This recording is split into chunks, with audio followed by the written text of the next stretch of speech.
It was the winter of 1864.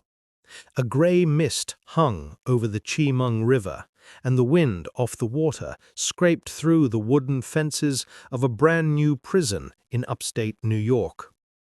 Inside those fences, thousands of men stood in boots turned to rags, waiting for the sound of a ladle on iron. They wrapped coats too thin for the cold. They cupped small tin bowls with hands cracked by frost. When the soup arrived, it came thin and smoky, as if the cookhouse had boiled ash and memory together. Far to the south, under a sun that did not forgive, another camp breathed in dust. Andersonville, Camp Sumter, lay on hard soil where flies circled and heat shimmered above the ground. No frost there, no ice on the river, just dust, hunger, and the same hollow ache that lived in Elmira. In both places, men dreamed of food more than of battle or glory. Not plates or banquets, just the clean weight of bread. In these prisons, food was not a meal. It was a line between man and ghost.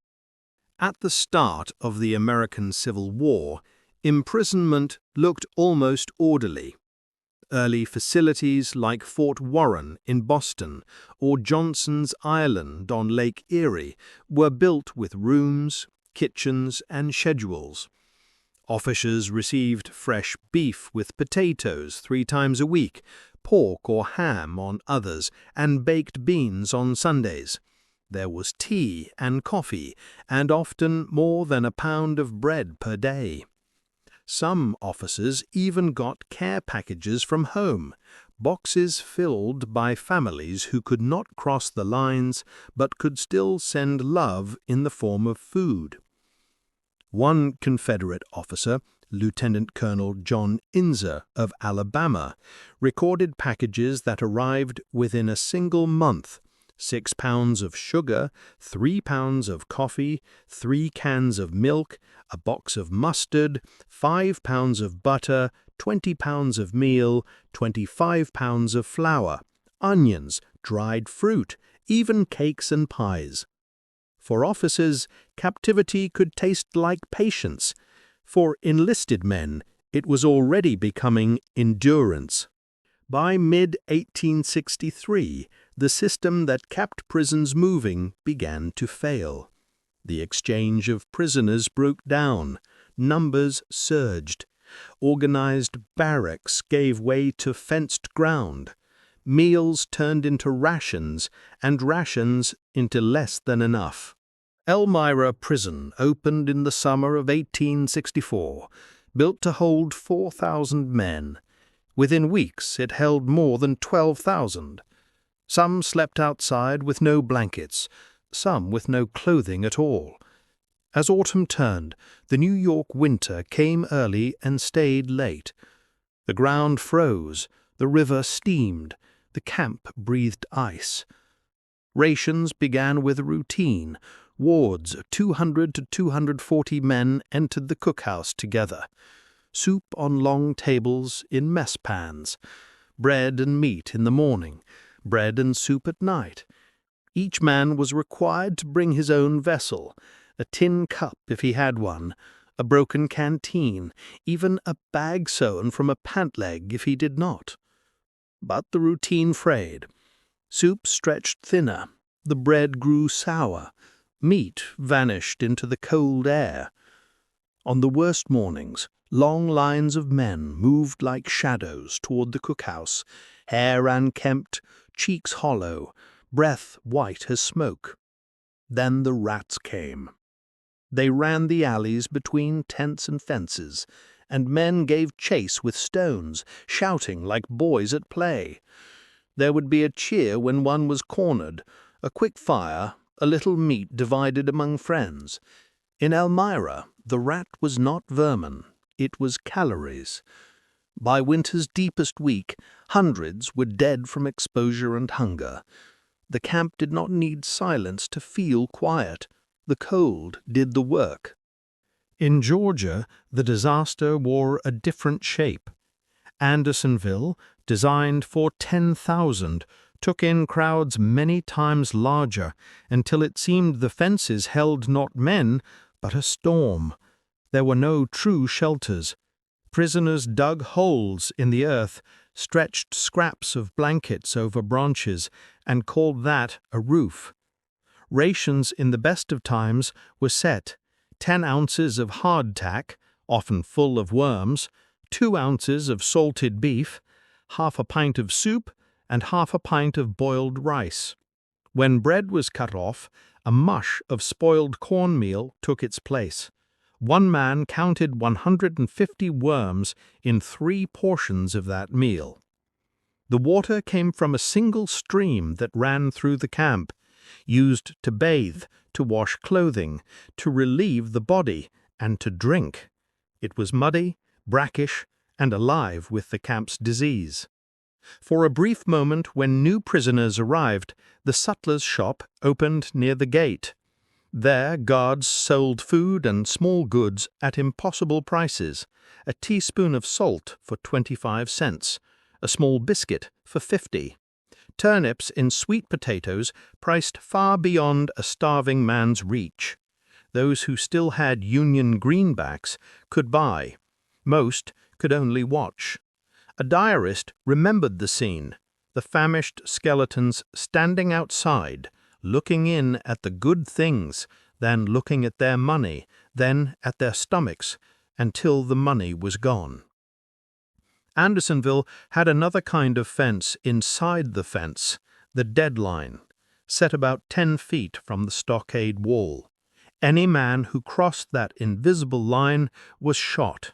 Night and day the threat hummed like a wire in the air. The sounds of the camp were simple and relentless: hacking coughs, the slap of muddy water, the crack of hardtack, the barked warning from the guards. If Elmira's winter took breath away, Andersonville's summer burned it out of a man. In February 1864, a bureaucratic shift made a bad year worse. Responsibility for feeding prisoners moved from the quartermaster department to the commissary department. The handoff failed. For more than 5 weeks, deliveries did not arrive as they should.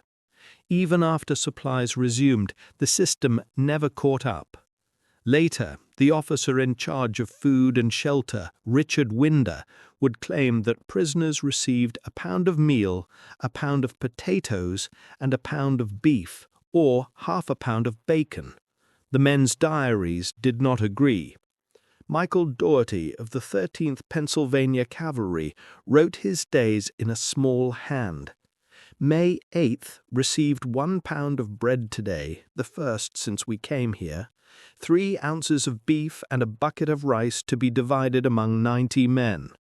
He described bread that resembled fruit cake, the flies taking the place of raisins.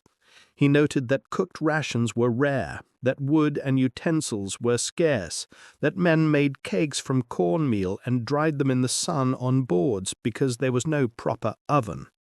He wrote of the luck of a man who still had a tin cup, compared to the one pouring his ration into a cap or the leg of a pant tied with a string. Of the 127 men captured from Doherty's regiment, 122 died in Andersonville and 4 in other prisons. Doherty alone walked out alive.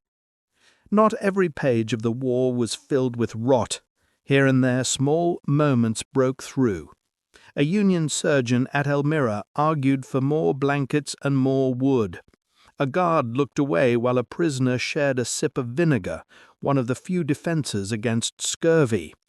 Some officers still wrote home about pie. In a world where most meals were worm-bitten, even the idea of pie mattered. Some prisoners remembered a rumor. A box had arrived at Johnson Island with fruit, cake, and milk. Somewhere an officer said the word pie out loud, and for a brief hour the camp felt less like a fence and more like a memory. In 1865, the gates opened. Few men stepped out with strength. At Elmira, the river thawed and carried bits of fence downstream. At Andersonville, tin cups lay in the dirt like fossils of thirst. The ground itself was tired. The commandant of Andersonville, Henry Wers, was tried and hanged. It did not feel like justice to the dead, and it did not feed the living.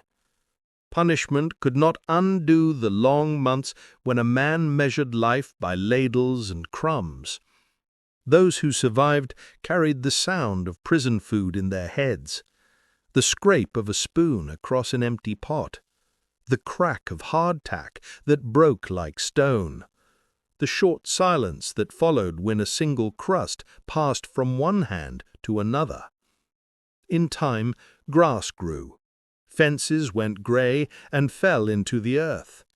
The rivers kept moving, and the country pretended to breathe again. But memory works slowly, and it keeps what it needs. For the men who lived through Elmira and Andersonville, food would never again be just food.